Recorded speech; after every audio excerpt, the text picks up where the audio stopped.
I'm thinking it's a good idea to once again go through the points of why I believe.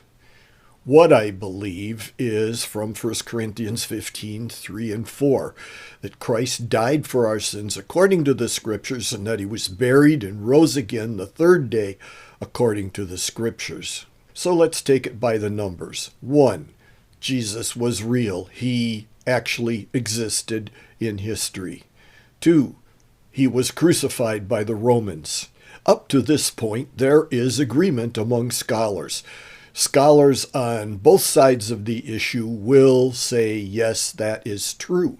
But then the question is, was he raised from the dead? And his being raised from the dead is at the heart of Christianity. Without that, there is no Christianity. After he was crucified, his followers were cowering. Oh no, look what they did to our leader. If they're going to do this to our leader, they're going to do this to us too. Just think what's going to happen to us now. They were hiding away with the doors locked. But then they changed. They changed completely from hiding to boldly proclaiming that Jesus had risen. And literally thousands of people agreed with him. After Jesus sent the Spirit and people were wondering what was going on the day of Pentecost, Peter explained it to them, and 3,000 people became believers.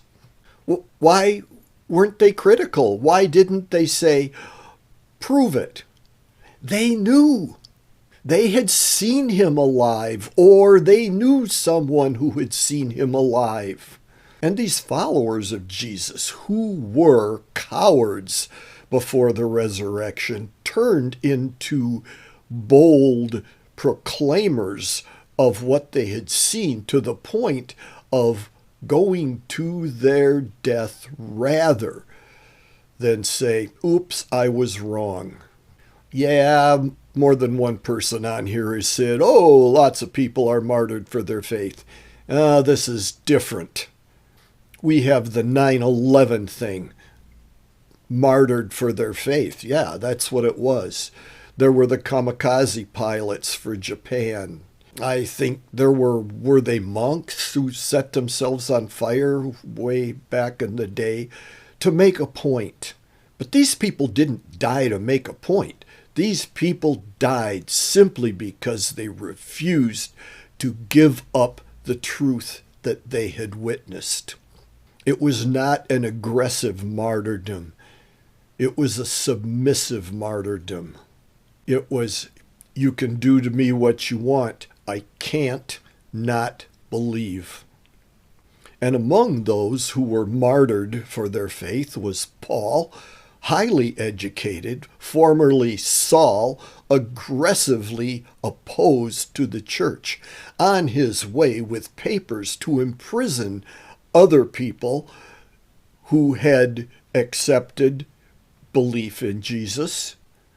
Jesus stopped him, and Paul turned around to be one of the great advocates and contributor to much of the New Testament. Another one was James, one of Jesus's brothers. If your brother comes up to you and says, hey, you know what? I'm God. Of course you don't believe him. But after the resurrection, James believed. James became the bishop of the church in Jerusalem, and James eventually was martyred for his faith. He died because he could not deny what he knew to be true. Well, how do we even know that the writings we have are accurate?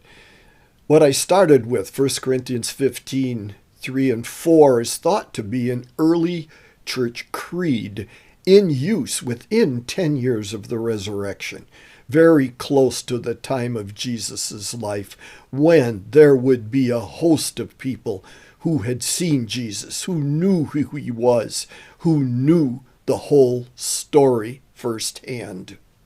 There are other church fathers, there's a whole list of them, who have quoted from books of the New Testament. And I have heard in the past, I can't really point to a source that we could almost reproduce the New Testament just from the writings of the early church fathers. And many of them gave up their lives rather than deny what they knew to be the truth. I believe it was Tertullian and Origen who have said that Polycarp, one of the early church fathers, was an apostle of John. So Polycarp would get firsthand what John learned from Jesus. It's thought that it was John that installed Polycarp as Bishop of Smyrna, and Polycarp, too, was martyred for his belief. And then just look at Christianity in general. If Jesus wasn't raised, why is there this religion spread across the world? If this Jesus who was crucified was buried and it ended there, and his followers scattered and cowered and it ended there, what caused this religion? What caused it to grow? What caused all these people to die for what they believed to be the truth? What caused so many people to copy manuscripts so we have literally thousands of copies of the Bible? And then we just get into the natural world, like Romans 1:20. Just look at what is, from the macro world to the micro world to the quantum world, and say, oh, that all just happened.